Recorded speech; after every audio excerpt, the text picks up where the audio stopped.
Zo. Ja. Werkt dat? Ja, Ja. dat werkt perfect. En dan zet ik het nu af.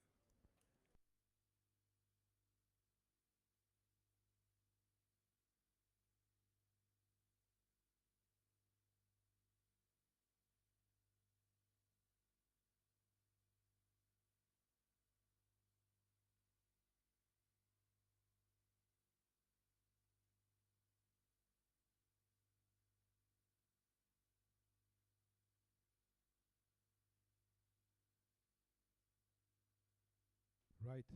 Are we ready? Can we start?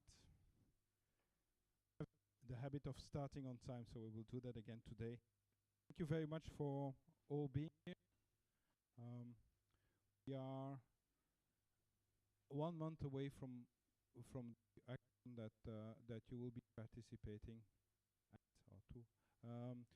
And the idea of this day is to allow you to share your original idea that you might have and that you want to develop during the hackathon, to test your idea with others, and also to find people who you might need to finish your project during the hackathon. Yeah. So today we will have quite an interesting agenda. We are again very happy to have our colleagues and friends from Johnson & Johnson here, who will talk through the objectives of the hackathon, the use cases that they are hoping to get at the end of the hackathon. And but we leave a lot of time for presentations and original ideas from the teams. And that's the most important one. Compared to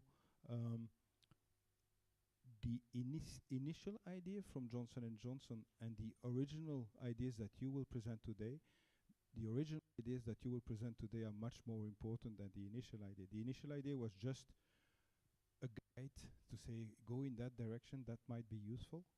Whereas the way you will develop it that's the reason why we are doing this hackathon, because everybody is going to develop his hackathon in a team in his own way. And we don't want to be guiding you in that direction. What you will find is coaches that will help you on the technical side, or coaches that will help you in the business problematic of the hackathon. But and what we will do is facilitate so that you lack knowledge in one area, that you can easily find somebody who can join your team. So we are going to put a stand, we are going to put a stage for you so that you can announce your project, announce your idea, and and try to get the best guys in your team.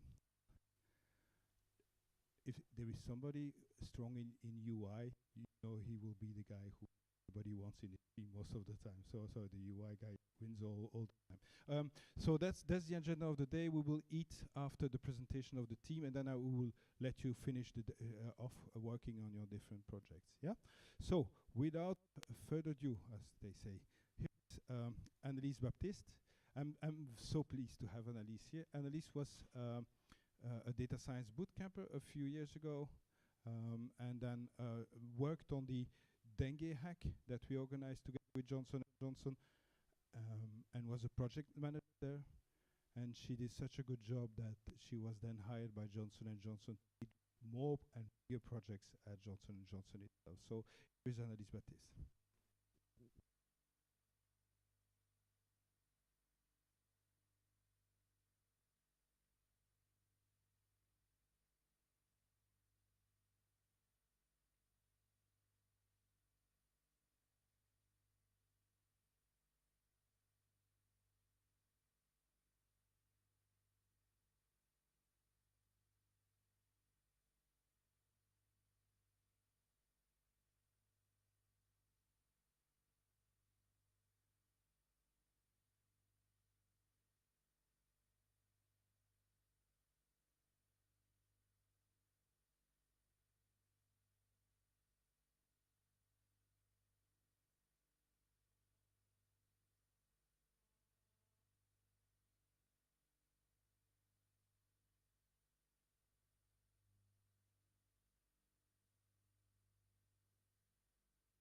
Still living with HIV, which remains to be one of the deadliest viruses known to man.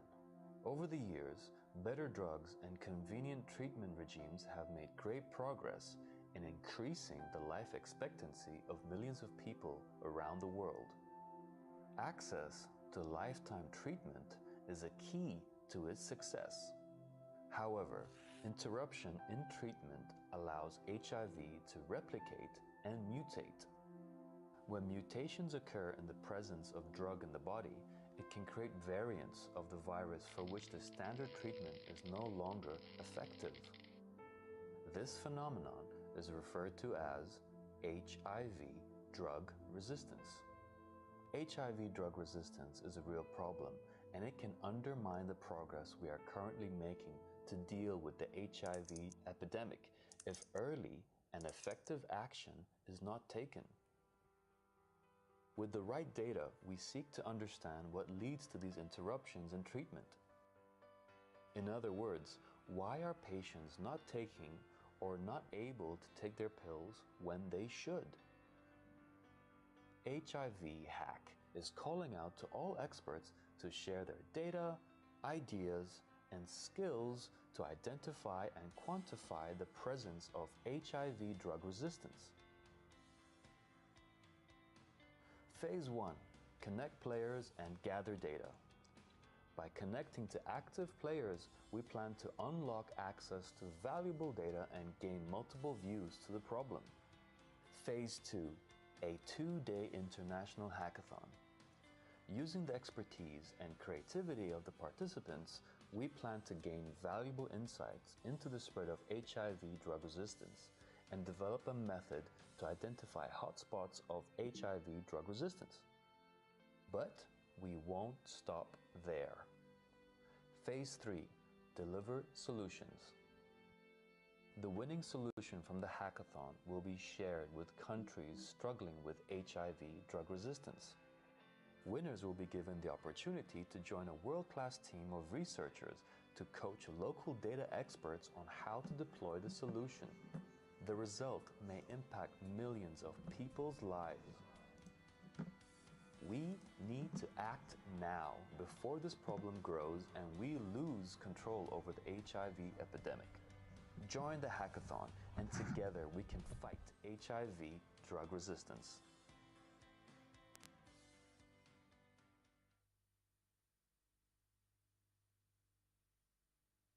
There are over 36 million people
My apologies. Oh, wow. Okay.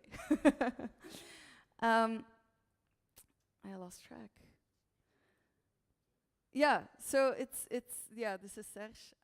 It's really important for us, and what we're actually looking for, as you also saw in the video, is first of all we want to gather the data. So the data is spread everywhere and nowhere, and it's very difficult to get access to it. So if any of you can find more data, if we can pool it all together, we might be able to find new insights, because we've put data together that wasn't previously put together, right? And then during the hackathon, we want to come up with ideas. We realize that, of course, you guys aren't going to find something, or there is a likelihood that you're not going to find something that someone hasn't found after a 4-year PhD. If you do, then fantastic, great, right? But what we are looking for is ideas on how can we treat that problem? How can we prevent HIV? What HIV drug resistance? What could be the reasons that there is HIV drug resistance? Things that we who work in that field haven't thought of yet, but that maybe someone with a new sight on it who's never dealt with HIV drug resistance comes on and just has an idea like, hey, wait, why don't you have a look at that? Who knows, maybe we'll find something that just nobody thought of. And then, as you saw as well, if you do find a great solution or a great idea during the hackathon, we will try and find the funding for you guys to contribute to a specific country, to a specific place, to actually teach people over there and implement your project, implement your idea. So that's really what we're looking for. And I hope you guys are really enthusiastic for that. Now, Jenny will talk a little bit about different use cases that we have thought of. Now, look at these use cases as our first ideas of what could be possible, but not as a limitation. So these are ideas, seeds that we want to plant in your heads. But if you guys find something totally different or come up with a new idea, as I already said, we're looking for new ideas, so feel free to take a totally different approach to it as well. So yeah, Jenny?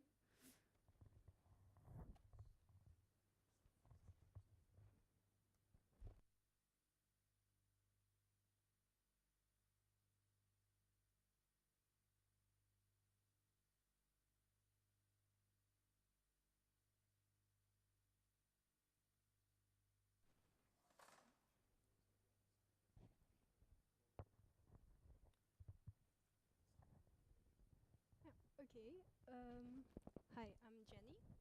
I will talk you over the use cases that we have prepared. But as Annelies have said, this is not limited to this use cases. It's a starting point for you to start with looking at these use cases, and then if you come up with other idea, then you can add to the use cases, or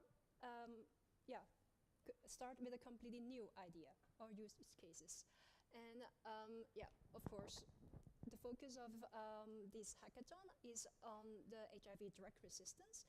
And we have divided these use cases in 3 tiers. The first tier is a data integration, just looking for data gathering and see how they can merge into each other. And the second bullet point of the first tier is hotspot mapping. Hotspot mapping is what we want to achieve, actually to create a map and point out where is a hot spot of HIV drug resistance in a country or in a region or in a province, something like that. And also sexual activities that also we would like to see. What is the influence factor that is influence sexual activity? And because sexual activity is a main important factor in HIV and getting HIV and also acquiring AIDS. So this is one part of this in the journey of looking for HIV drug resistance. So sexual activity. The second tier is the people movement. Yes, people movement. Why would you wonder what is the contributing factor in this? So if let's say, profession-wise, a truck driver. It moves, and it can carry HIV, and he can go over several places, and we can actually track this truck driver and see where is HIV occurring, and perhaps maybe you can link it to other data, and you can look for HIV drug resistance. So people movement in the second tier. And what is in the second tier is the finance. Like the finance of the person, the patient, can the patient afford to the HIV drug? Or does the government contribute to this medicine that the patient has? So that is the finance part. And then the ART guidelines. So in the ART guidelines of countries, you can find different information about what kind of drug these patients can get, and how the health system of this country is. So following the ART guidelines, you can extract some data and put in your use case, and then see what is coming out of this data. And the third tier is very simple. As the tier said, getting a view of HIV drug resistance in research fields. So here, you're free to choose what kind of subject that you want to look into it, actually like other tiers as well. And you can start thinking what kind of data that you want to look for, and what goal do you have, and what would you like to show to another, like result, idea, and the action or solution like that. So that is what is the HIV drug resistant hackathon about. And I hope that you have also other ideas about use cases than here stated. Like Annelies has stated or said that any idea is welcome, any solution, or just look at the ideas at the starting point to attract other people to work with you and to continue with this idea and to bring it to life. Okay, that is what I want to say. Thank you very much. You're welcome.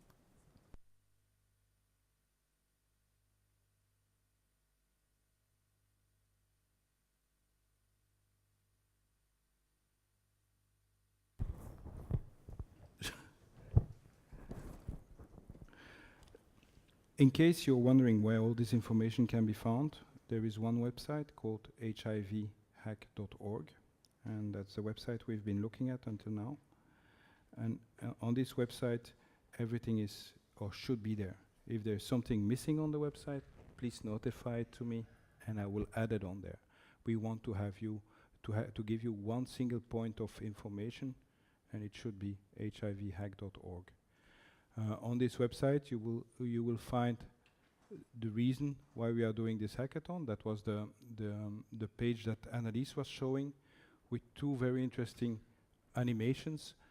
It's the same animation, but one is in French and the other one is in English, and you'll be surprised how much different words they're using from one language to the other. I wouldn't be able to do it in French. Then in the second menu, you have the workshops, and here we are giving you an overview of all the workshops we have done until now, and each workshop is also linked with basically with all the videos we have made during those workshops. So you can go back and check a video of the presentation that you gave last time, for example. So that's the aim, is to gather all the information in one point. I've also put there a nice section about what I think are the most important videos that you should look at before you do the hackathon. With probably this is my favorite one, is Annelies explaining why it's so interesting to participate. And then you have the forum. The forum is the place where the neutral questions can be asked, not the nasty ones, because we delete them. Basically, on this forum, you should be able to ask your question, and we will make sure that these questions are answered. Okay? Any questions on this until now? Any remarks? Okay, let's move on. Let me show you the agenda of the day again, which was here, and we are moving nicely. I'm going to talk to you about the scenario of the hackathon itself. We have planned 2 days. Basically, we have planned one afternoon and a Saturday, making sure that you keep your Sunday for yourself and doing healthy things instead of being behind a computer. We are opening the doors of the hackathon in the morning, because everything is open here from 9 o'clock in the morning anyway. So if you have taken the day off to work on it, you are welcome to already start working. But the official start of the hackathon will happen at 1:30. The idea is that we will then give anyone who has not been in one of the preparation workshops like today all the material he needs to achieve a good hackathon. So we are going to go over again on why we do the hackathon, what is HIV drug resistance, what are the influencing factors of the disease, and so on and so on. Yeah, these are not. If you have seen the presentation already, you can go aside with your group or your team. But it's also interesting that at least one person of your team is present at each forum presentation. These will be held here. Yeah. Then what we really want to do as soon as possible is to allow each one of you to formulate his idea on the stage and to say, this is what I really want to do, and to do that I need an expert in a database, and I need somebody who can create for me a nice graph. The interesting thing here is it is a hackathon. A hackathon is a team sport, so it does not. If you have an idea, the idea is the most important one, and you should not limit your idea based on your own skills. You have to think big, and there will always be somebody in the room who has this extra knowledge that you don't have that will allow you to achieve your hackathon, the solution that you have in your mind. Yeah. So we will very quickly go to the presentation of the teams, and we are doing the presentation of the teams at 6:30 because we will still have some people coming in at 5:30 because they had a full day work, but then they will see the teams that are being presented. And when you present your team, when you present your idea, you can still ask for that UE guy or that specialist in that, and so that people, the latecomers, can always join a presentation. During that presentation on the first evening, it's just about the direction you are going to. If on Saturday morning you decide to go into another direction, that's fine. And, it's not that we want to limit yourself. We want you to be able to talk about your solution so that you can attract people into your team. That's the reason why you'll be on stage. Yeah. For once, we are doing a hackathon. It's like a home game. This is our place. This is our house. This is the house of the data science community of Belgium. So we are allowed to do anything we want. Last year at AXA, we were not allowed to eat. We were not allowed to think. We were not allowed. This year, we can do whatever we want.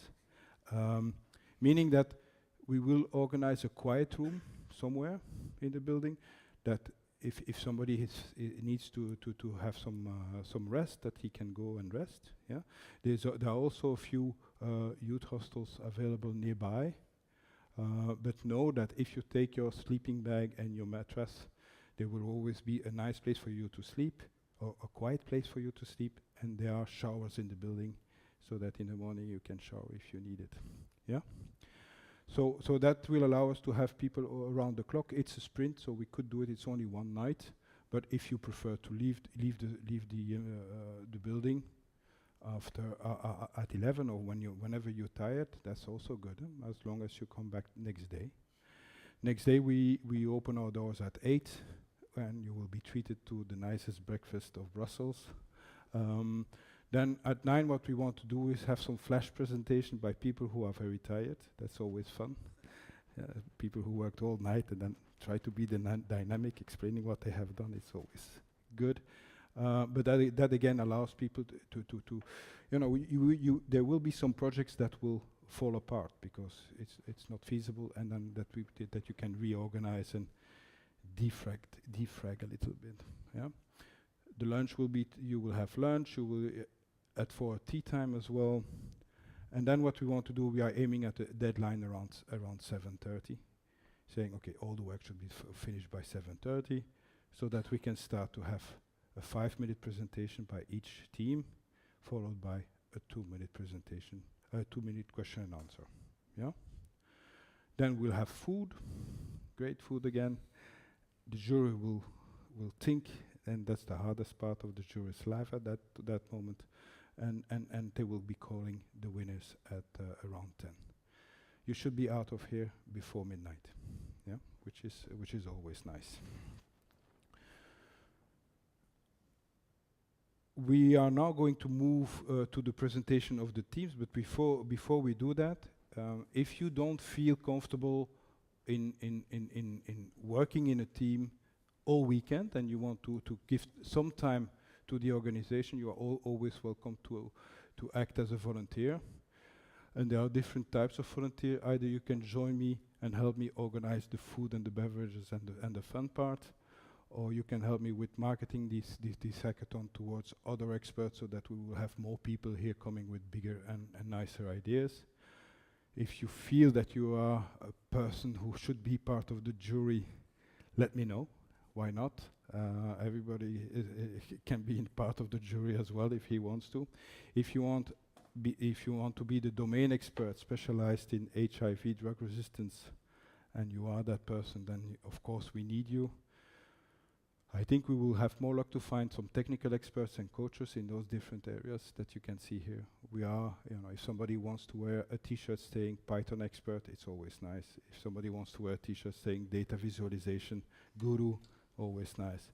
A graph database expert is always funny to look at. They have beards, long beards, and glasses most of the time. And a cloud solution expert, well, I hope I've sent out some messages toward AWS and Microsoft and the others. We'll see if they react. Good. So let's move on to the interesting part of this presentation, and it's the presentations by the teams itself. And I would like to call Kevin if he's here. Kevin, are you ready? I have no idea, Kevin. And I'm not. I'm only here for the fun part.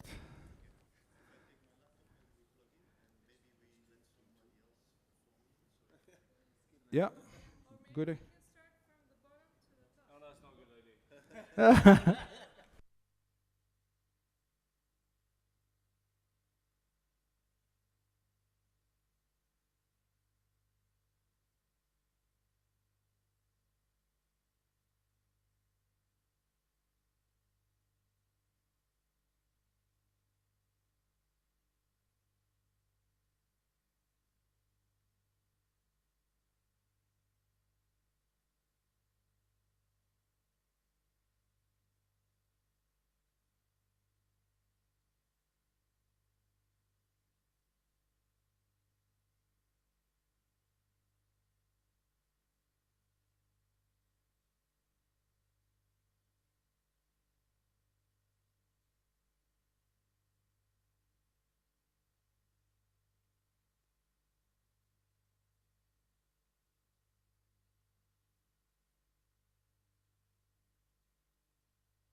teams.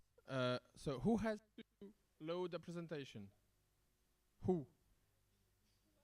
Who has to present one of the teams? So bring the... Yeah, but on which drive?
And where do I push? Right and left. Right and left, yeah. And if you want to laser Ah, yeah. something, middle. Okay, thank you.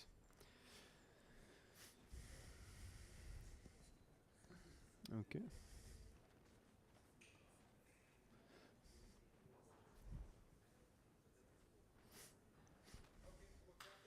Okay.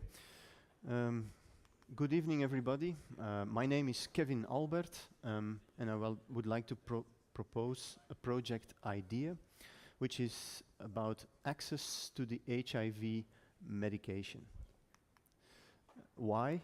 Because, as previously explained, we would like to minimize the HIV drug resistance. Okay, so what are we trying to investigate is the access to medication. So I want to know where we can find the medication and where the concentrations are in African countries. I will tell that it is Tanzania or Kenya, something like that, not the whole continent. This would be, let's say, an imaginary, crazy, preferred, satisfactory answer, right? Where you have a heat map, but imagine that we would only use this part of the map, let's say, where we want to predict areas of low access to medication. And okay, so how are we going to do that? What are the criteria to validate this idea? It's an idea, so it's open for adaptation. But if you could, for example, simulate on the left the need, some kind of a heat map about where the need of drug resistance drugs are needed, and then create a heat map where you can show the availability of the drugs, then imagine that below you could overlap them and then see the difference between them, and that would show on the right some kind of, this is my fantasy going crazy, where we see an area like an aura, I think, where higher risk of drug resistance could occur because there is lack of drugs and so on. Okay, so which domain knowledge is needed? Of course, logistics, because we want to know where the drugs are, social, economic, and environmental. You'll understand quickly why economic is needed as well. So here, the inspiration came from a quite spicy documentary called Fire in the Blood. And yeah, there they spoke about a financial barrier where the price of the drugs are in the Western world around $15,000 for a year, and in the African world, they can't pay for that. So, okay, so this is the baseline. I think we can use that. There's also a medicine shortage and a harsh treatment problem, but that's not in our idea to investigate. That could come forward, but yeah. Where to find information sources? Well, okay, I just want to say that thanks to Johnson & Johnson as a partner, we receive a lot of data. We also have web sources and a network of people, and so we would like to call out to everyone to help us collect more data. Yeah. Now, who can act on our findings when we have these results? Imagine that we achieved these goals. We would have the idea of sharing this method to the local region, or put in their own data if they're capable of, and then the NGOs or the public can use this in other countries as well. Okay. So how do we communicate this? With a video presentation, which is already stated during the hackathon itself, the 23rd or the 24th. We will simply make a final presentation about 8 minutes or so, what the end results are. And then who is on the team? Well, I don't know yet. This is a pitch, so I just invite everyone. We have here at Digitizer a bootcamp program where we have students being in the process of learning more about data science. So this idea could be could be quite large for us students, so I hope I can find inspiration in your expertise. And so, public volunteers, right. What skills are needed? Of course, this is quite logic to everybody, but I want to state that the circle is rather large, so we need more data gathering effort. And the data visualization, I think, will be difficult. I don't know how to do that, and I hope people can help us learn how to do that, if ever possible. And then the rest is, self-explanatory for most of us. What data resources do we have? Well, it's just a slide overview of the data that we received from Johnson & Johnson in the context of the country Tanzania. You look there and you see clearly it's about 1 gigabytes of data. And there is about 509 megabytes of PDFs, so we need to transform the data and the tables in these PDFs to usable numbers or data sets. There are some CSV files, but yeah, and then this one is other, so these are program files and other things in order to create the map. But yeah, that's not important. We lose this, I think, and we can only use this part. Now, there's another data set which is pretty smaller. This is like 50 megabytes, and this is about Kenya. And there are 92% of them are PDFs as well, and the rest here, 7.5, are some Excel files. I haven't dived in them yet, but yeah, maybe we can find some useful features to solve our main idea. And then the last slide is about, I'm calling everyone to help out. My idea, or an idea, could be to, if you have a big problem, a big project, you cannot eat the elephant, as for say, at once. You have to cut it in little pieces and divide the tasks like this. And this is a Trello tool where I would play with the idea of cutting up the large project into pieces and then snip these pieces to everyone who wants to help. And when they're done, then we know and we can create priority lists and so on. Okay, so that's it, and this is just an overview of my presentation for if anybody has questions that they can refer to what I just talked about. Thank you. Any questions? Okay, that means it was clear. Thank you. Let's move on. Let's switch you off.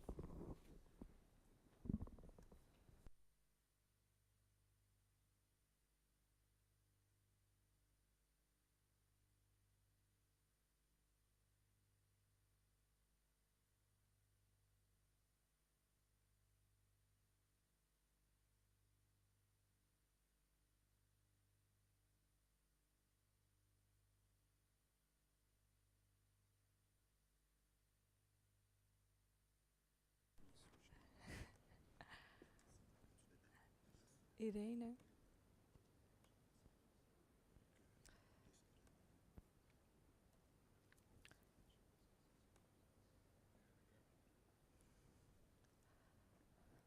Okay. Good evening, everybody. My name is Irene Perez, and I'm part of the bootcamp that our colleague Kevin was talking before. Let's wait until it loads in the good manner.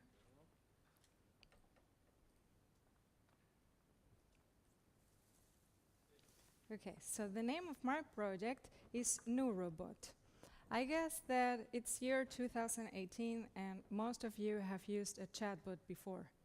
Or is there anybody in the audience that has never used a chatbot before?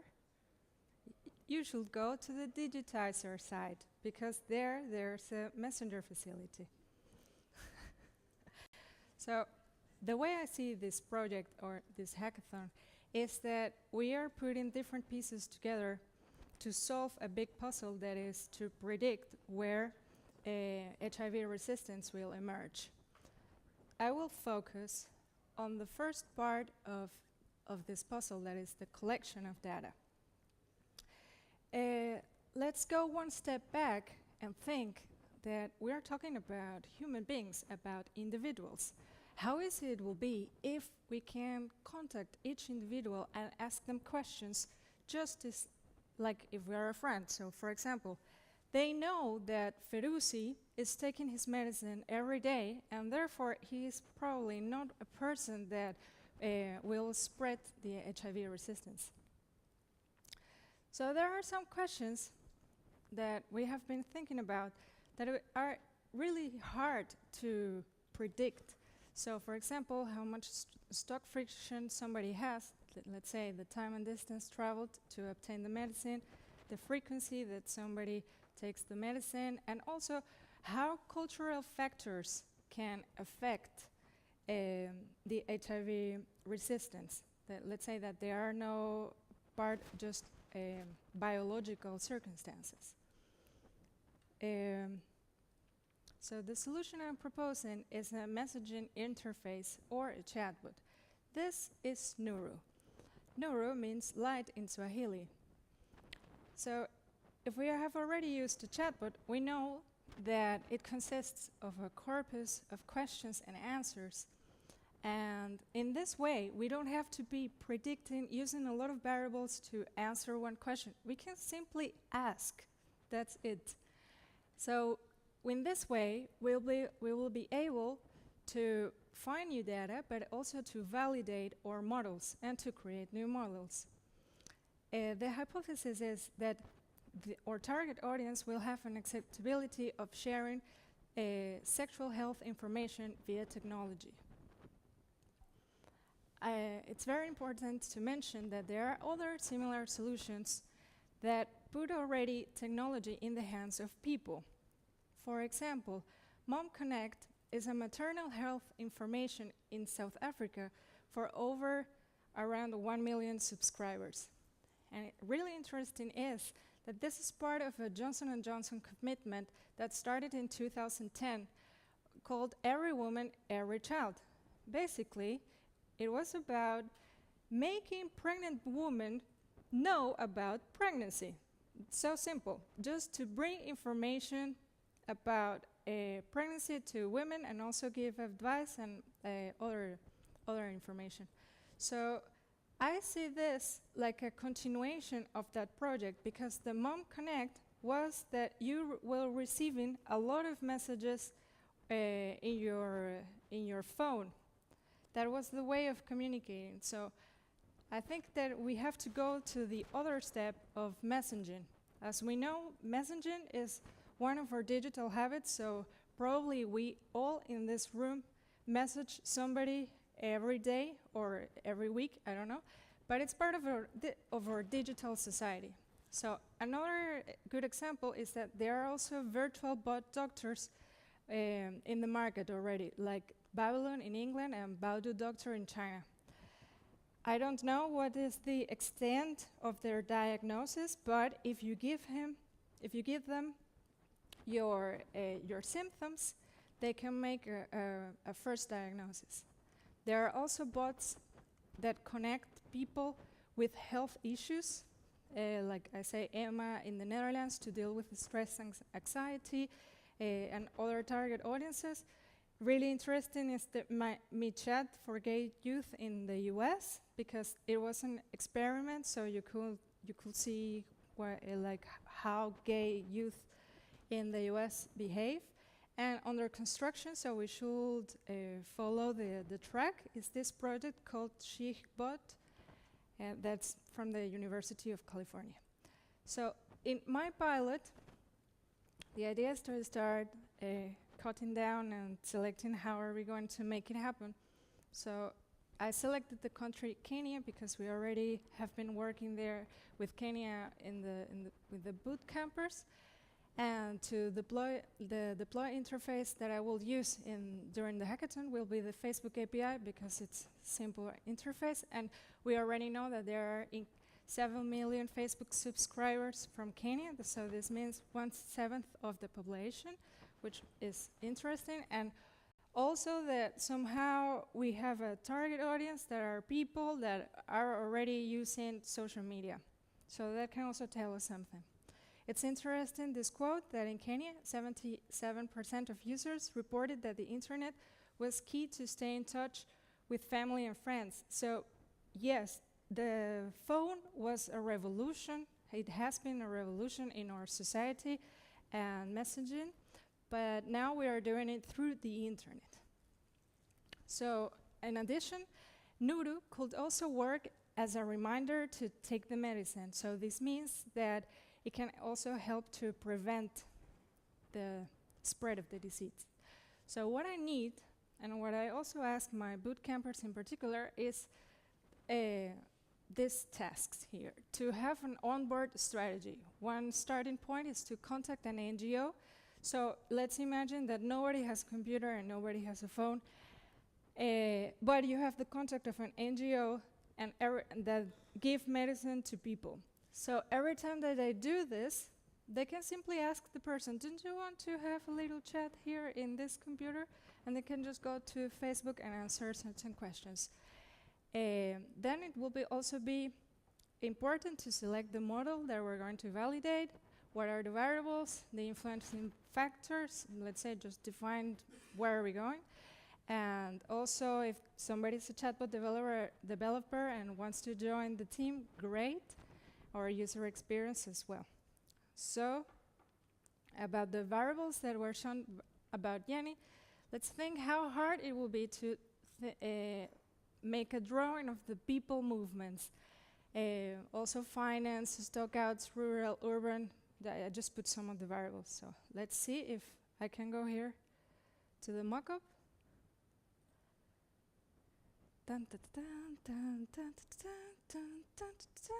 Okay, so it's here.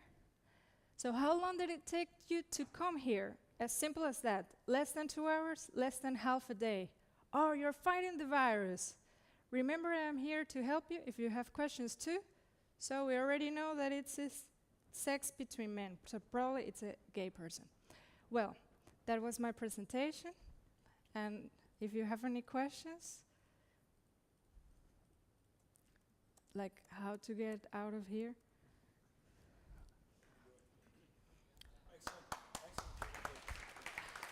Please ask me a question.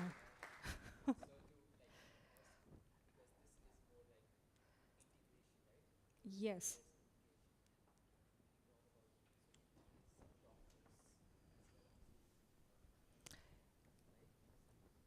Could you repeat the question, please? So this is related more an integration solution in whatever region you have selected.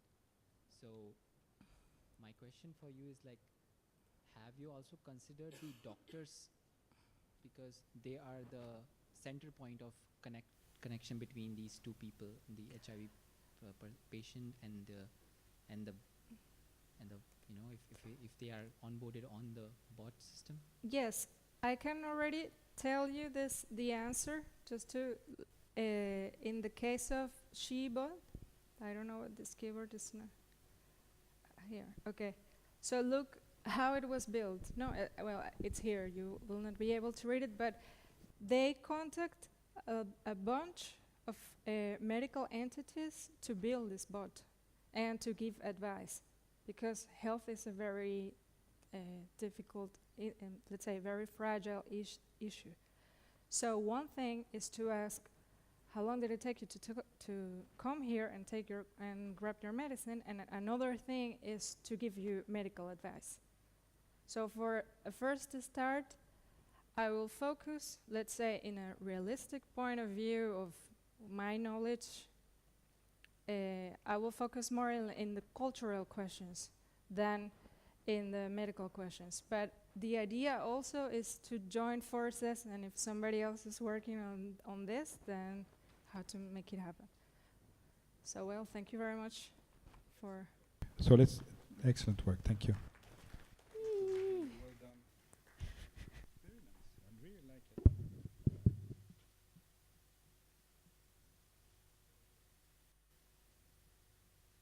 By the way, Philip found me a skin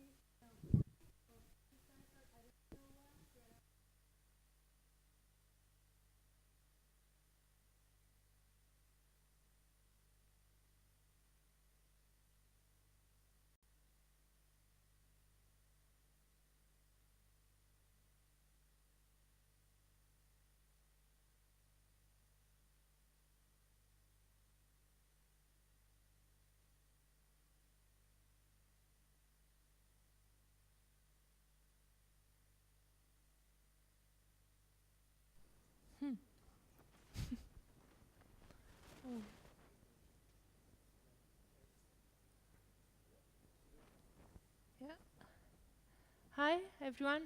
I'm Alice, and I'm going to talk about motivation and HIV drug resistance. So I have a question for you. Did it ever happen for you to go to gym like daily, to be on a track, to do it like for months and months, to have no problem for it, and then suddenly something happens and you stop going to the gym, and you are like, why? Why? What happened? What was the problem?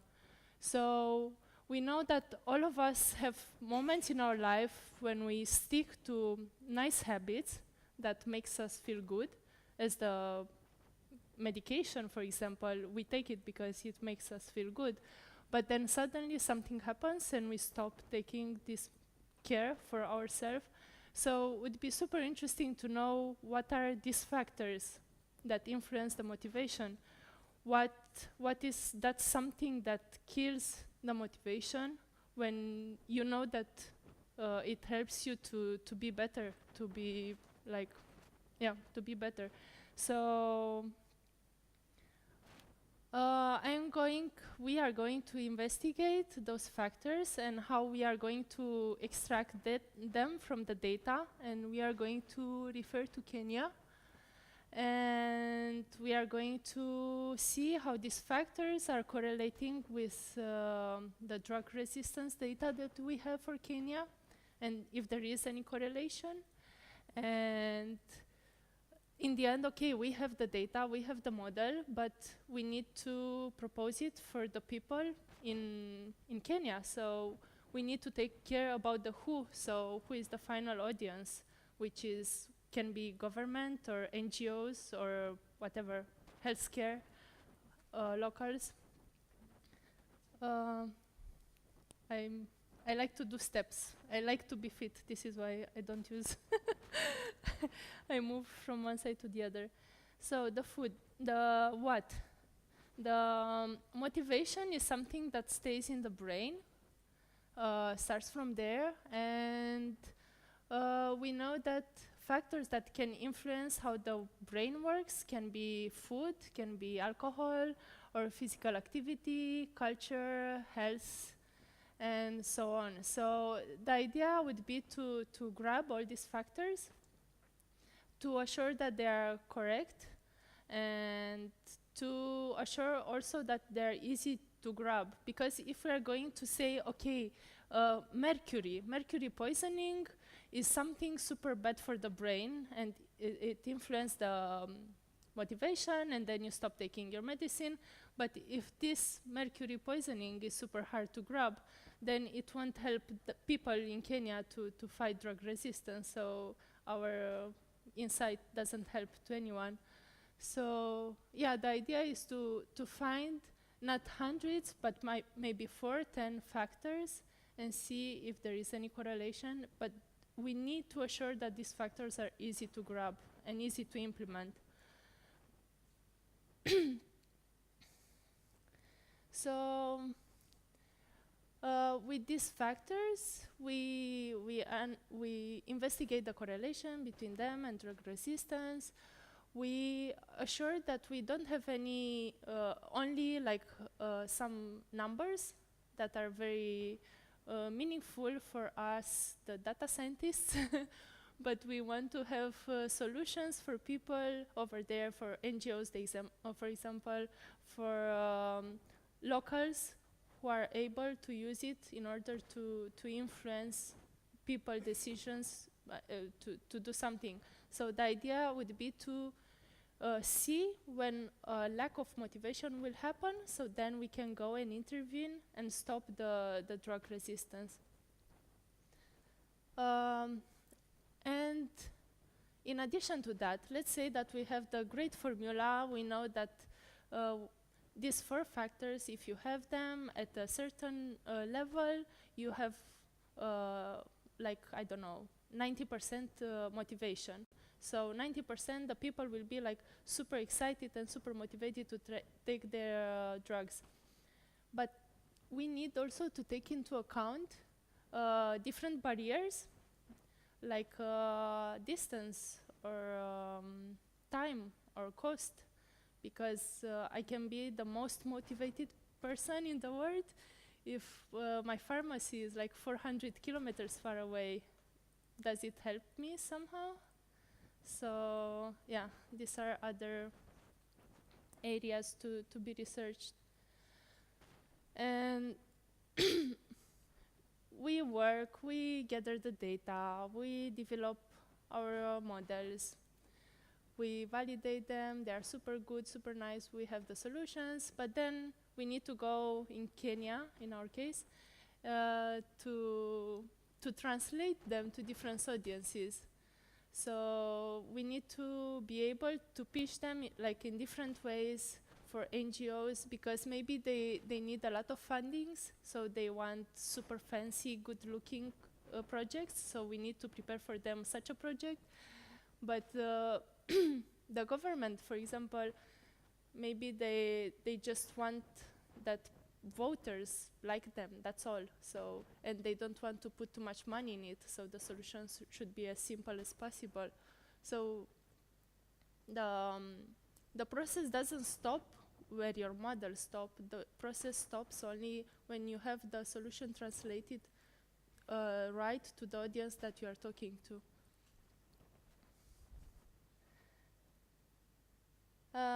We are not looking for 30 years of experience, but it would be nice to have some knowledge in one of these areas, either data science, either neuroscience.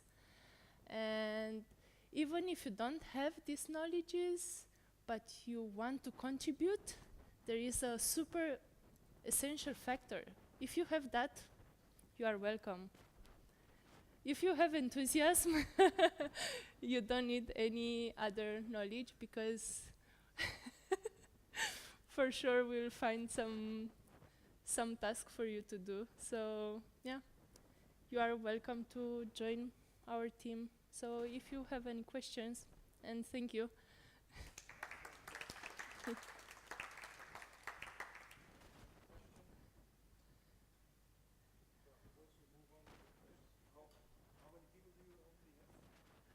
Me and my big enthusiasm. Okay.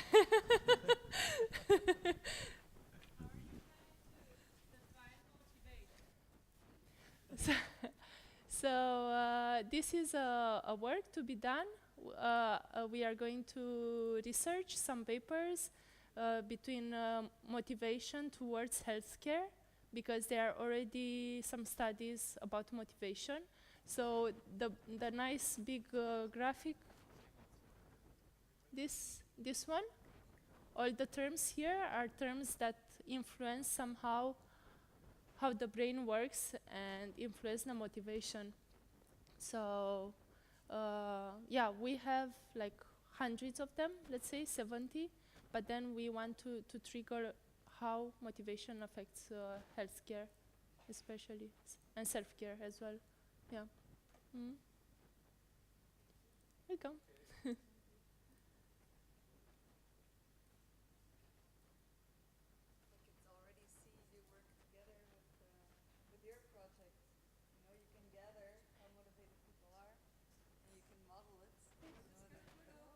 Yeah. Yeah, actually we are talking because I have like social data, traditions, and it's super important in motivation. So for example, you are super motivated, and then your tribe kicks you out, and then you are isolated somewhere. And you, for sure, your motivation will drop, and you'll stop taking your drugs, even if you have them in your pocket. So, but you don't know that.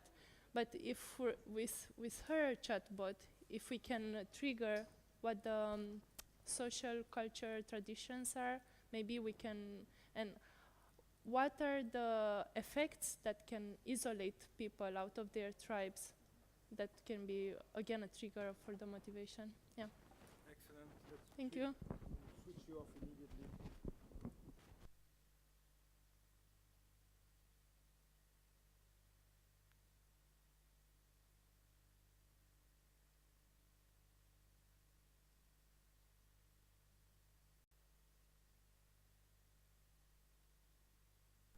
Okay, let me So Varun, Hi. in the last workshop, left us by analyzing HIV lesion. We were all, flabbergasted by the depth of his research already. He comes now with a new project. I was hoping he was going to continue previous one, but just he will present the next one. Yeah. Thanks, Philippe. Hello, everyone. So, yeah, the reason for, I would like to tell the reason, because I'm also a part of a bootcamp team. So we all are trying to target specifically Kenya for the solution, because like we have a lot of IDs like Nehru and the motivation. So going on the side tracks, I will be targeting the third aspect, like Jenny talked about, the third tier, which will be more going in the analysis of these research papers and finding out the features which we can extract out of them. So yeah, so first thing is like asking questions. That's the first part of every data science. I think every data scientist should be asking before targeting any particular problem. So first thing came to my mind was to how to improve life by learning from each patient, because each observation, so it's not just an observation, it's a patient, it's a HIV whole observation. That particular raw belongs to a person. It's a lifetime process. So what I felt like features is like one of the important things. People talk a lot about the huge data, big data, and in my opinion, I think when we are targeting a problem of drug resistance, we should be more going in the depth for a particular patient, or getting as much, so more like longitudinal, not instead of longitudinal, more a horizontal way of approach. So, and the receiving, so the second question came to my mind was receiving treatments. Okay, they are receiving treatments based on these research papers, which I will just talk about later. And if these treatments, are they really working or not? So what are the parameters on which we decide if these treatments are really working for those patients? And third part which came to my mind, how rapid is the healthcare system infrastructure in Kenya? So I don't have those answers. I don't have the answers to those questions right at this moment. So these all are the questions I have, and for my team, I would really like for all my boot campers friends to support me, as well as anybody who can really help me out. If anybody has answers to these questions, please contact me or anybody on the boot camp. And the personalized medicine approach is one of the important questions, because let's say a person comes to a clinic and he's having he's a HIV positive person, and he turns out he sidetracks from the, so he was getting a treatment for 10 years, he has been on the drugs, and suddenly he sidetracked from that. Maybe it was because maybe he didn't follow the course, and maybe he died. So there are so many parameters in there. So personalized medicine approach is one of the important issue that we have to target. Then feedback is also like feedback, and right away the first thing comes to my mind is just my previous friend presenter about that Nehru app can be really helpful. So the feedback is very important to really come out to find a better model in terms of, because there are so much structured data which is like you can simply grab and put it in a model and do something about it, but there is a lot of unstructured data everywhere in the system, like on Facebook, like on text, on Twitters, and like it's all unstructured data that we can really get some feedback out of it. And then, yeah, the last part, longitudinal data is very important. So it's to give an example for that, is like how the treatment has evolved from the very early stages. Like, let's say a person has started a treatment in 2004 up till 2010. How did his drug resistance has evolved? Did he go from first stage to second stage, Did he stayed on first stage? How is he improving based on his? So it's a whole life cycle. So that's why I said it's not just one observation. It's a life cycle of it's a whole life of one person. So thinking about those questions, I thought that these four, basically these four things, these four important main points can be very helpful in when we are trying to solve this problem of drug resistance in any country for the case. So the feature, so first let's come down to the first part would be updating the database. That's going to be the most important part, because if we don't have the data of a person having the treatments, okay, he's doing the treatments, and if somebody is not updating those data in the database, like a very nice database I will show you later on, but if we don't have such data for people around in that country, for a specific country, then we cannot really extract the information. We cannot get the features out of it. Once that part is, because this is going to be a huge part, which is like which needs a collaboration from government, from patients, from doctors, from IT people, from everyone. So they need to update the database. Then comes the part where data science can help out to extract those features from those good databases where you have the information for that each patient, how the life cycle of the HIV has evolved from first stage to third stage, or if he has stayed on the first stage itself. And there we need not just data scientists, there we need to get these features out of it, because while I was trying to figure out this problem, I was bumped with Rti mutations, DSF41. What does that mean? I have no clue, no freaking clue about it. So definitely I need a support of some medicine person who can really give me understanding, okay, this is the mutation which is concerned to this particular virus or this particular drug which we are giving to a patient. So there we have those feature extraction. And then we finally, the data science practices, we can apply those practices there in order to find some predictive model or based on the available. So just going back, solving how can we improve the life by learning from each patient. So this is where the solution to that answer, we can, as soon as we have those features for each patient, we can apply those practices to use those features based on the model, and how then we can apply those models on the people who are in line of treatment for the, or maybe who are incoming, the new patients, we can apply those. And so developing test methodologies for quick and accurate treatment. So just getting, I was just reading a paper another day, they said that to do a DNA sequencing, it took them months of time duration before they got the sequencing done, and the report was, so during that time, yeah, so it's a big process of getting those data, which is like the most important part of any person having a drug resistance. So as a part of this whole thing, I will just talk about a small part, feature extraction. So there, this one, sorry, yeah, sorry, thanks. So let me zoom out on this one. So this was the database. So this is the database that was shared by Jenny in the first hackathon meet, about that we can actually get some nice features out of it. So what I did is, like, for me, I was only aware of this database. So I actually focused on this database, and I found publications from 2004 to 2017, specifically for Kenya.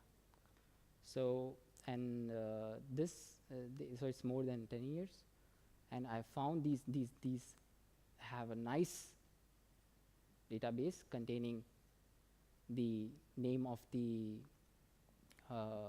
virus. So NRTI is like a reverse, like if you follow my last presentation, in which I have talked about this NNRTI, what are these?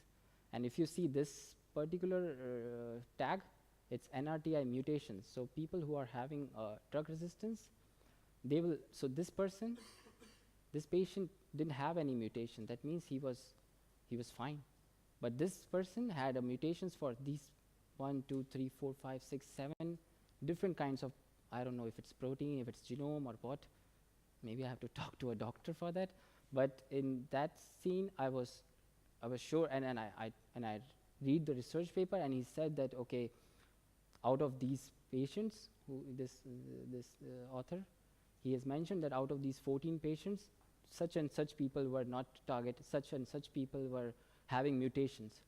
So right away what I did, I was good, okay, I thought that this is a good data set that I can utilize, but I don't have the whole, I would like to have the whole journey of this patient, how he evolved from, like from which region he is from. But yeah, those are confidential stuff. I cannot really get these things in research papers. But at least we can target what really is at the depth of drug resistance, what these doctors are finding out and what they are reporting in the publications. And then we come down to, so from this, I saw that, okay, I can really just get this out of this database, and I quickly get this out. And what I did is try to do a feature extraction. So it's more like, so there were a bunch of, you saw there was a bunch of mutations happening there. So there were like 5 or 6 mutations happening on this person. So all I did is like, I extracted them for each column. So this is like NRTI1, so these are the different mutations. So I saw there was only 7 mutations happening in that particular, so let me correct myself. So this contains, this data set is not just this database, but it has the data set of all the person who were treated and who were reported in this database from 2004 till 2017. And it turns out to be there were 1,682 rows, which is like, for me, so 1,682 counts, which are like the patient's number, but the unique ones are 1,448. So in total, there were 1,448 patients, but this turns out to be because there were some more, the remaining of this, so about 200 plus patients were actually having more tests on them. That's why there were more rows. So in total, there were 1,448 patients. But it turns out, sorry. So out of those 1,400 patients, I saw this. This is something, you guys will see, and you will say, "Wow, what is happening?" So I saw this 1,448 patients, and I tried to see what kind of mutations are they having, and I found out that 1,361 patients who were tested, they were having 1 or more mutations specific to the RTI. So it turns out to be that 93% patients have at least 1 or more NRTI mutations. That's huge. That means if I generalize this is not a good model. It means 93% patients suffering with HIV are drug resistant in Kenya. So that's where Bayesian helps. That's where Bayesian can really be helpful. I think everybody knows about Bayes' theorem from our school. High school mathematics. So we have prior now, which is like a 93%, but it turns out we need the data definitely from all the structured, unstructured data. Likelihood is what we're gonna get from our from this this particular formula. So we have drug resistance, we have HIV people, positive people with drug resistance. Once you have that, so at this moment, my priority says that the HIV people who are both drug resistance plus the addition of non-drug resistant, there are 93% people who are drug resistant. So based on this priority, I would like to model this posterior distribution based on the data, which I will extract more. So I would really like to, I will really ask people, all my friends to help me